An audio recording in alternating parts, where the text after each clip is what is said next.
deux jumeaux. L'un était chrétien, il craignait Dieu et il faisait les voies de Dieu. Il suivait les commandements. Mais l'autre était un peu brigand, il suivait les histoires. Donc il était emporté au moins par les choses mondaines.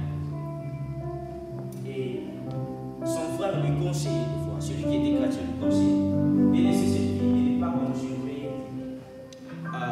dans cette vie qu'il menait. Mais son frère ne voulait pas. Il attend tout, il attend tout. Mais son frère ne voulait pas.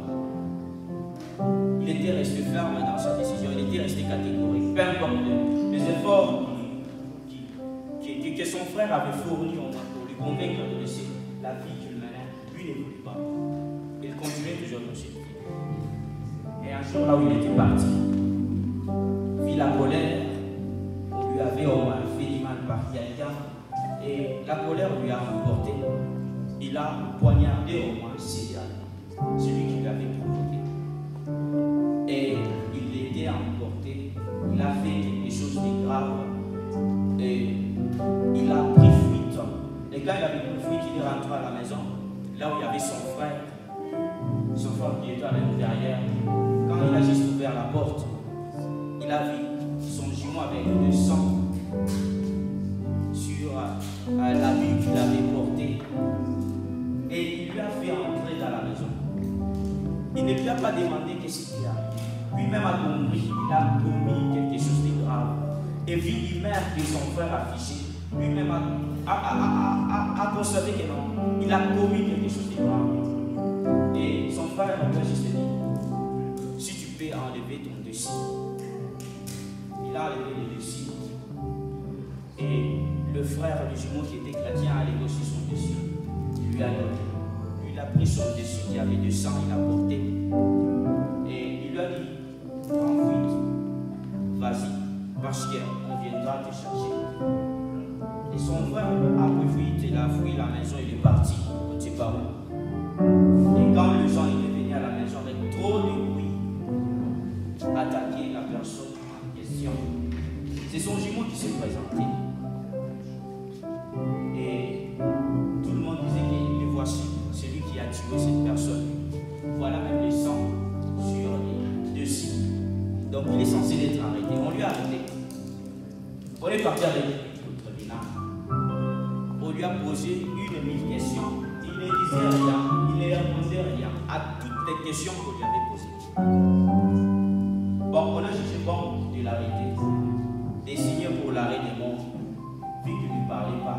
Donc il est conscient qu'il a tué la vie. Et on a jugé bon de l'arrêter. Mais avant qu'on le tue, il a demandé ce que je peux parler. Bon, comme il ne parlait pas depuis le début, on a voulu écouter, mais il n'a pas voulu parler. Là, j'ai besoin juste d'un papier, un stylo. J'ai besoin de laisser une lettre à quelqu'un. On lui a donné ses deux. Il a écrit une lettre à son frère pour lui dire, je t'ai conseillé, je t'avertissais tant de fois de ne pas continuer dans la vie que tu veux, mais tu ne m'écoutais pas. Et voici aujourd'hui, je serai tué à ta place. Je vais mourir aujourd'hui. C'est toi qui devrais mourir, mais c'est moi qui a pris ma place. J'aimerais que cette mort te dise au moins quelque chose. Que tu laisses au moins la vie que tu mènes. Je te prie que tu entres au moins dans l'introspection de toi et que tu laisses la vie que tu mènes. Là, j'ai décidé de mourir, j'ai décidé plutôt de mourir à ta place. Et j'ai besoin que tu laisses la vie que tu mènes. Je suis fier de toi. Je sais que si c'était toi qui allais partir à l'enfer, je suis conscient que j'irai au ciel parce que je craignais Dieu. Toi, tu ne craignais pas Dieu. Mais il vaut mieux que tu restes et un jour la vie avec Dieu que d'aller à l'enfer. Et il a reçu cette lettre. Et quand son frère a reçu cette lettre, il a décidé de courir vers le tribunal pour se présenter comme étant les coupables de cet acte. Mais on lui avait dit que c'est trop tard. On ne peut plus changer la décision qu'on a prise. Donc c'est ton frère qui est censé être tué. Peu importe la vérité que tu viens de dire, mais c'est trop tard. Et on avait tué son frère. J'ai donné cette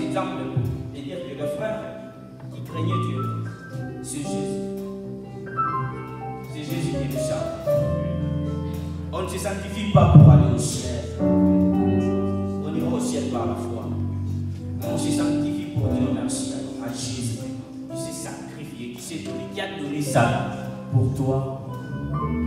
Il a été dit quelque part que sur l'œuvre de la croix, ne nous sommes pas de notre vivant, elle ne le fera pas après notre mort. Nous sommes censés être sauvés au travers de l'œuvre que Jésus a fait. J'aimerais que tu prennes conscience. Que tu prennes conscience de l'œuvre que Jésus a fait. Et que tu arranges au moins ta vie. Tu as tant marché dans le péché, dans les erreurs. Mais j'ai besoin que tu descendes au moins autour de la croix de Jésus et demande pardon pour toutes les fois. Les erreurs, les offenses, les iniquités, les transgressions. J'ai besoin que tu fasses bien ce livre. Prie bien que Dieu te pardonne. Si nous disons que nous n'avons pas péché, nous sommes de la vérité du droit. Fasse bien ce livre. Demande pardon. Je t'adore dans ton présence. Et pourquoi la rançon est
et la sanctification sans la foi est une perte de temps. Je ne dirais pas que tu perds au moins ton temps dans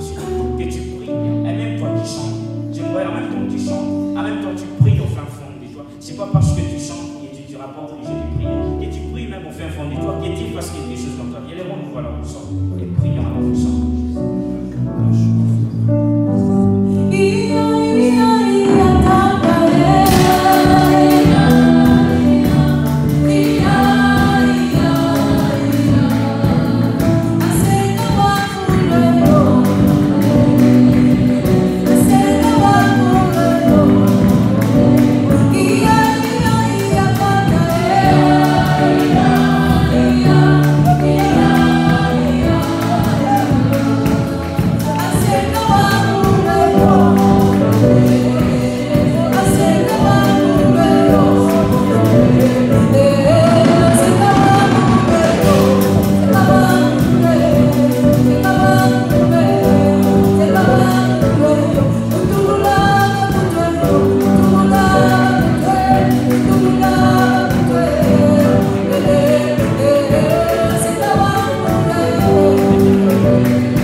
Usa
Bonsoir, vous les deux.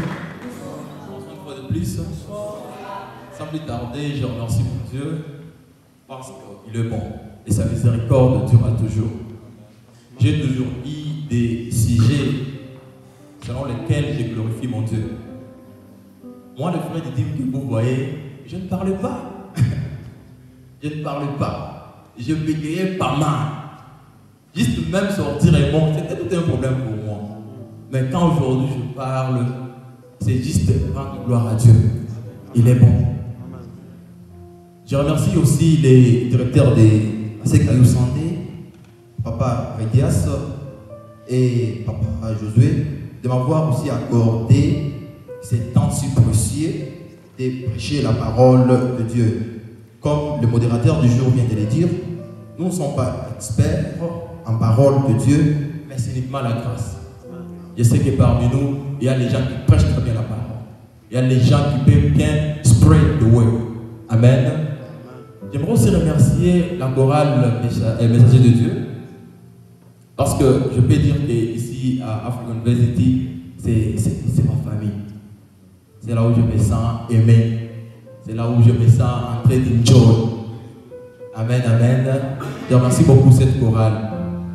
Sans plus tarder, on va nous lire dans le livre de 1 Corinthiens, chapitre 15, versets 9 à 10, qui est notre thème, qui est notre verset de base.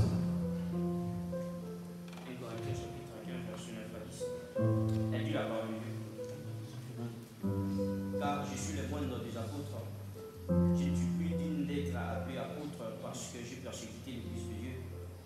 Par la grâce de Dieu, je suis ce que je suis. Et sa grâce envers moi n'a pas été vaine. Loin de là. J'ai travaillé plus que tous, non pas moins toutefois, mais la grâce de Dieu qui est avec moi, la parole de Dieu. Amen.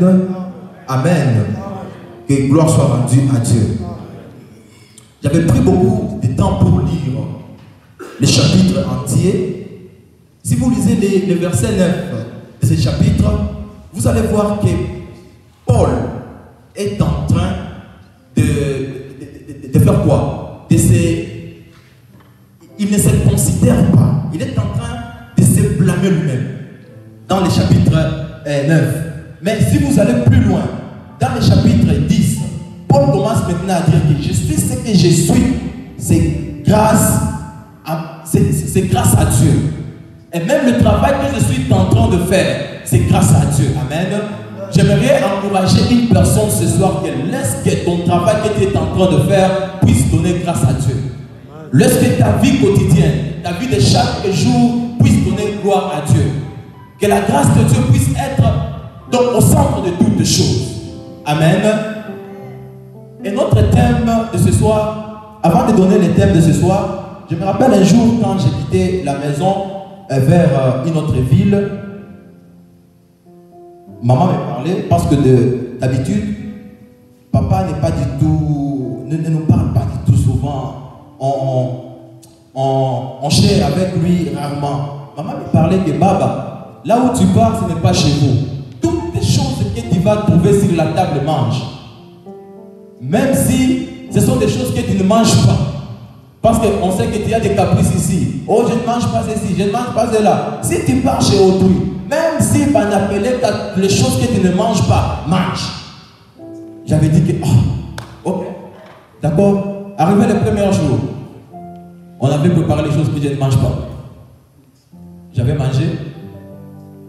J'avais tellement de nausées. Je partais pour vomir. La deuxième journée encore, on prépare de mêmes choses. J'ai dit, je suis obligé. Qu'est-ce que je vais dire par là? On m'a donné ce thème.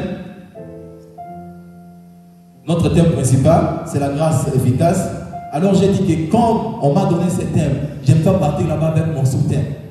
Je dois suivre d'abord ce qu'on m'a donné pour décortiquer ce qu'on m'a donné. Amen. Amen. Notre thème de ce soir est intitulé la grâce efficace. L'efficacité de quelque chose, on voit l'efficacité de la chose par les résultats, comme le précédent avait dit. Et ces résultats-là, ce ne sont pas des résultats invisibles, ce sont des résultats visibles. Parce que nous voulons voir l'efficacité de quelque chose. Par exemple, si tu prends des méthodes, tu veux faire des méthodes d'enquête et autres, il faut que tu puisses au moins venir avec une méthode qui est efficace. C'est une méthode qui va te donner un résultat pour que tu puisses procéder avec tes recherches. Amen. Et de la même chose avec la grâce. Si la grâce, elle est dite efficace, elle doit avoir des fruits. Elle doit être visible devant les gens. Elle doit être visible dans toutes circonstances. Ce n'est pas une grâce qui est cachée, non. Là, elle n'est pas efficace. Elle doit être efficace comment? Il faut que les gens puissent rendre gloire à Dieu à travers cette grâce. Amen. L'efficacité d'une grâce ne suit pas l'origine d'une personne, non. Tu peux venir d'une région à une autre. Cela ne veut pas dire que l'efficacité de la grâce va te suivre, non. L'efficacité d'une grâce ne suit pas des origines. Ça peut te localiser même si tu es d'où. Tu peux avoir cette grâce efficace. Amen. Tu peux être de Lubumbashi, tu peux être de Kolwezi, tu peux être d'où. Si tu as la grâce, et si c'est Dieu qui fait cette grâce pour être efficace, ça va toujours se réaliser. L'efficacité d'une grâce ne regarde pas le caractère d'une personne. Par caractère, je vais dire features. Par exemple, non, cette personne est beau, cette personne est belle, cette personne est élancée, cette personne est moufoumi. Non. L'efficacité d'une grâce est en train de localiser chaque personne. Que tu sois beau, que tu sois qui, cette efficacité de la grâce peut te localiser. Amen. L'efficacité d'une grâce ne regarde pas de la maison où tu viens. Si ton papa est riche, si ton papa est pauvre, cela ne veut pas dire que non, il y aura l'efficacité de la grâce. Non. Dieu lui-même sait quand est-ce que cette efficacité va arriver. Tu peux venir de la famille des gens qui sont négligés. Peut-être que c'est grâce à toi qui va briser cette négligence-là. Dieu est capable de sélectionner une personne dans cette maison. C'est là où beaucoup de gens font des erreurs. Que je viens d'une famille riche, oh je serai aussi riche. Ah non, vous vous trompez. Je viens d'une famille pauvre, oh je serai aussi pauvre. Vous vous trompez. Je connais les gens qui sont venus des familles pauvres, aujourd'hui sont riches. Je connais les gens qui ont venu des familles riches, aujourd'hui sont pauvres. Amen. Exemple, il y avait un monsieur, son père avait tellement d'argent. On lui dit d'étudier, lui il faisait du n'importe quoi. Alors un jour son père est décédé. Jusqu'à présent, il est caporal. Il est caporal. L'efficacité d'une grâce ne localise pas que les riches. L'efficacité d'une grâce ne localise pas seulement que les personnes intelligentes. Non. Dans les calculs de Dieu, tu peux être intelligent, tu peux être moins intelligent, mais l'efficacité de la grâce peut te localiser. Je connais les gens qui sont moins intelligents aujourd'hui, qui sont les PDG, et qui sont tentés de diriger les gens qui sont intelligents. C'est l'efficacité de la grâce. Amen. Je vais parler de quelques points avant d'aller là-bas, avant d'aller plus loin. L'efficacité d'une grâce ne regarde pas la façon dont tu parles. Oh, je parle très bien anglais, oh, je parle très bien français, je parle très bien swahili. Non, ça c'est pas l'efficacité. L'efficacité d'une grâce prend une personne même s'il ne sait pas parler le français. Cette efficacité peut lui localiser quoi? Viens. C'est ce qu'Anne est en train de dire dans sa prière. C'est cette efficacité de la grâce qui prend une personne de la poussière. Et cette efficacité lui place dans les cours des grands. C'est ça l'efficacité de cette grâce. Amen. Amen. Que Dieu soit loué. Je vais parler de quelques points de l'efficacité d'une grâce. L'efficacité d'une grâce, cette efficacité est en train de transformer.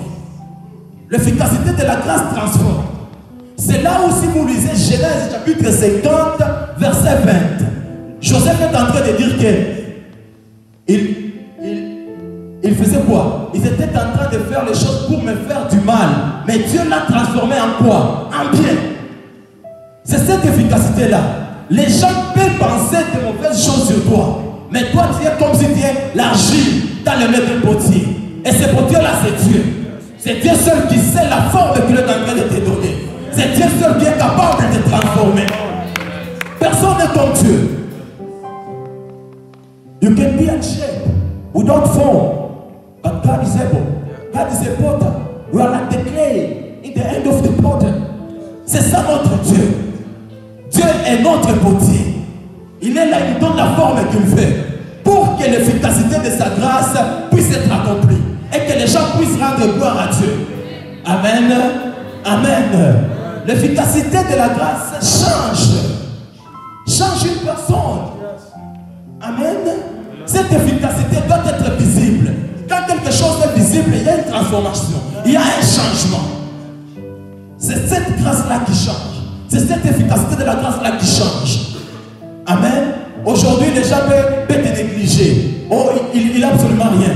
Mais il y a une personne who is behind the scene, qui est derrière la scène, qui est en train de faire le changement de ta vie. Amen. Tu peux toutefois te voir que je ne fais absolument rien. Mais il y a une personne qui est derrière la scène. Il est en train de transformer. Il est en train de changer. Pour pour que l'efficacité de sa grâce puisse être accomplie devant les gens et que les gens puissent témoigner qu'il y a un Dieu quelque part. Que Dieu soit loué. Que gloire et honneur soient rendus à Dieu. Il est bon. Il est merveilleux. Personne ne peut jamais se comparer avec cet homme de Dieu. Personne. Là où les gens pensent de négativité, mais lui pense de positivité. Rien n'est impossible à lui. Personne ne peut jamais te mentir. Personne. Amen. L'efficacité de la grâce donne l'exception. Amen. Là où on dit que là-bas la personne ne peut pas entrer, il y a une personne de Dieu qui est toujours avec toi, tu vas y entrer. Là où les gens disent qu'ici il y a des frontières, ta famille ne peut pas traverser cette frontière, toi tu vas traverser les frontières là. Pour que l'efficacité de Dieu puisse se voir, puisque l'honneur puisse être rendu à Dieu. Je me rappelle d'un certain monsieur qui s'appelait Daniel. Il était en Babylone. Pour voir comment est-ce que son Dieu va réagir. C'est un Dieu de l'exception. Un Dieu de l'exception.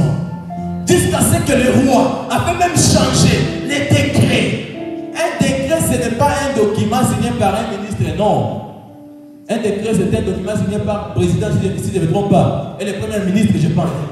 Ce sont les deux personnes qui sont obligées de signer un décret. Imagine-toi, à cause d'une personne, le décret est changé. À cause de toi, il y aura des décrets qui vont se changer. Ça, moi, je vous dis la réalité. Il faut juste croire. Il faut juste être comme cet homme de Daniel. Il croyait à un Dieu vivant. Tu es en train de croire dans un Dieu vivant. Ne regarde pas d'où tu viens. Ne regarde pas votre origine. Il y a un Dieu qui est capable de faire quelque chose. Regardez là où les gens disent qu'au cours royal, les infirmes n'entrent pas. Mais Mephibosheth était avec le roi David. Sur la table en train de manger avec le roi David. Il va manger avec des grandes personnes. Je vous assure, il va manger avec des grandes personnes. Il y a parmi nous les gens qui vont manger avec le président. Il y a les gens qui vont manger avec le ministre. Il y a les gens qui seront des ministres et ils vont manger avec les autres. Amen. Nous prions un Dieu vivant. Nous prions un Dieu vivant. Un Dieu qui parle. Un Dieu qui n'a pas de limites. C'est les gens de ce monde qui sont en train de mettre des limites à nous. Dieu n'a pas de limites. Il fait toutes choses selon sa volonté. Il n'a pas de conseiller cet homme. Il n'a pas de conseiller. Nous les hommes, nous avons des conseillers. Lui, quand il peut faire sa grâce être efficace, il est fait. Pour que les gens puissent rendre gloire à Dieu. Amen. Je me rappelle d'une maman à Kamina. La maman là était partie au champ. Arrivée au champ, il y avait une nomination ministérielle. La maman est devenue ministre de l'environnement. C'est le Dieu que nous prions. Même si tu es au champ, même si tu es où, ta grâce va te localiser. L'efficacité de ta grâce va te localiser. Et tu vas rendre gloire à Dieu. Amen. Amen. Là où les gens voient qu'il n'y a rien, il y a un homme de Dieu qui fait l'exception. Il fait l'exception. Il va faire l'exception dans ta vie. Il doit juste être connecté. Il doit faire l'exception dans toutes les choses. Amen. C'est le temps. Moi j'ai toujours dit aux gens, c'est le temps de prier à Dieu. C'est le temps. Si tu cherches un mari comme le président, c'est le temps, il faut prier. J'aime un homme avec des caractéristiques comme le président. J'aime un homme avec c'est le temps. Il y a les dieux de l'exception. Là où il y a un boyfriend en train de te mentir, il y a un dieu de l'exception qui est en train d'amener une bonne personne qui a une caractéristique de quelqu'un. Oui. Si tu veux une dada belle comme Dada Foulani par exemple, je ne peux pas citer. C'est le temps. Il faut prier. Peut-être que vous avez les girlfriends qui n'est pas la vôtre. Il y a un Dieu de l'exception qui est capable de toucher les cœurs de cette dada-là pour t'aimer. Et que toute chose c'est le Dieu qui est là. C'est un Dieu qui est capable. Il faut juste être connecté. Sa grâce est efficace. C'est quand il y a les résultats. Que Dieu soit loué. La grâce, l'efficacité de la grâce se voit dans l'excellence. Amen. l'efficacité de la grâce se voit dans l'excellence. Nous sommes chrétiens. Nous ne sommes pas toujours obligés d'être quelque part, non, des salaires médiocres, quoi. Non. Nous sommes obligés d'être excellents dans toutes choses que nous faisons. Même si tu n'as pas l'intelligence, même si tu n'as absolument rien, il y a un Dieu qui donne l'excellence. Aujourd'hui, tu es appelé Didi, demain on va t'appeler Messie Didi Moutoko. Et tu seras là en train de marcher, de voir que voilà l'efficacité de la grâce de Dieu. Un chrétien n'est pas seulement là pour être, je ne sais pas, un chauffeur, une personne, non. Si c'est dans votre ministère, il ne faut pas être là en train aussi de squat. On t'invite pour aller prêcher dans les cas qui tournent là, non. Si tu veux que tu puisses être excellent dans votre ministère, c'est le temps. Prie à Dieu. Dieu puisse ouvrir des portes. Tu puisses construire des églises. Tu puisses faire des grandes choses. C'est le temps. Il ne faut pas vous contenter des gens. Oh, les gens ont dit ceci. Oh, les gens ont fait ceci. Les gens ont fait cela. Il y a seulement qu'un seul Dieu qui change la situation. Et avant de finir, l'efficacité de la grâce de Dieu, c'est cette efficacité qui impacte et qui fait trembler le monde. Là où tu es dédaigné, là où la dame est dédaignée, pour mariage à bien, ça fait trembler le monde. De voir une esclave comme Esther être au palais royal, ça fait trembler le monde. Et même le monde se demande qu'est-ce qui se passe. Parce qu'il y a un Dieu. La grâce de Dieu, l'efficacité de la grâce de Dieu est là. Dieu est capable de faire quelque chose. C'est cette efficacité-là qui vont faire à ce que tu puisses être une grande personne. C'est cette efficacité-là qui va nous mettre au large. Là où il y a des limites, mais Dieu te met au large. C'est cette efficacité-là qui vont te prendre là où tu étais et t'amener avec le cours de grand. C'est cette efficacité-là qui prend une personne de 0 à 1 héros. C'est cette efficacité de la grâce-là qui prend Samuel, qui prend une personne from nowhere to somewhere. C'est cette efficacité-là qui fait de grandes choses dans nos vies. Il faut juste croire en Dieu. Amen. Amen. Sans plus tarder, que Dieu bénisse sa parole. Amen.